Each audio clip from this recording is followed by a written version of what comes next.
It's Showtime gustong ipatanggal sa ere dahil sa isang pangyayari sa kanilang segment. Tara't ating alamin kung ano ang balitang yan. Pero bago yan, nais ko lang po kayong pasalamatan sa inyong walang sawang suporta at pagtangkilik po dito sa ating channel. Muli po, ako ang inyong lingkod, Tagapanood TV. Isang masagana at mabiyayang araw po sa ating lahat.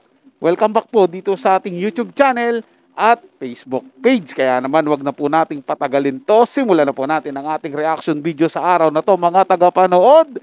Let's do this!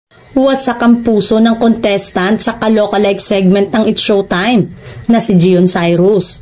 Matapos gayahin ng idol niyang si SB19 Stel, matinding pambabash at pangninegang ibinabato ngayon sa kanya ng mga haters after ng performance niya kahapon, September 3, sa Kapamilya Noontime Show. Hindi lang kasi ang itsura niya ang inokray ng mga bashers, kundi nadamay na rin ang ini-impersonate niya na si Stel ng super P-pop group na SB19.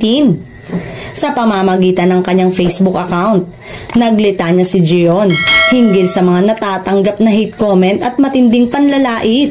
Sa comment section ng post ni Gion, bumuhos naman ang mensahe ng pakikisimpatya kasabay ng pagbati sa naging performance niya sa It's Showtime. May nagpayo rin sa kanya na deadmahin na lang ang mga bashers at haters. Ang mahalaga ay nakapagpasaya siya ng mga tao at nagsilbing inspirasyon sa lahat ng mga nangangarap makapasok sa showbiz. Hindi namang maiwasan na madamay ang programa ng mga galit ng ilang netizen na nagdulot umano ng ganitong pangyayari. Samantalang may mga nagtanggol naman at pinag-usapan sa social media ang pagbabalik ng Kaloka Like Phase 4 sa It's Showtime na nanguna sa trending list hanggang ngayon. Umani nga ng lampas 300,000 concurrent views ang nasabing unang episode at nag-trending din sa social media ang host at contestant.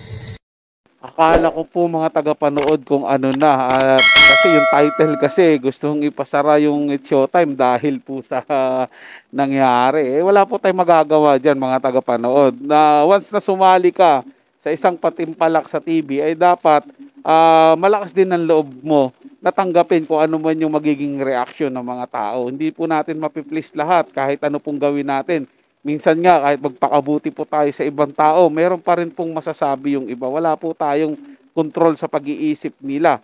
Ang mahalaga po dito, mga tagapanood, nagawa niya po yung part niya. Ginaya niya yung idol niya sigurong si Stel ng SB19. Tapos nakita ng mga tao na mas sumusuporta sa SB19 at ayaw nila ng ganon. Kaya siguro ganon yung naging reaction sa kanya, mga tagapanood. Pero para po sa akin, okay yung ginawa niya kasi kahit sabihin mong masama yung sinasabi sa kanya ng mga tao, napansin po siya, mga tagapanood. At kita mo naman, pinag-uusapan po siya ngayon. Pero hindi po ito magiging dahilan, mga tagapanood, para po mapaalis sa ere yung It's Showtime. Kasi aminin man po natin sa hindi, yung segment po nila na itong Kaloka Like nito, talagang trending po ngayon at pinag-uusapan. Gaya po nung in-impersonate niya, tama ba, impersonate niya, na si Stel ng SB19 na sobra pong sikat ngayon.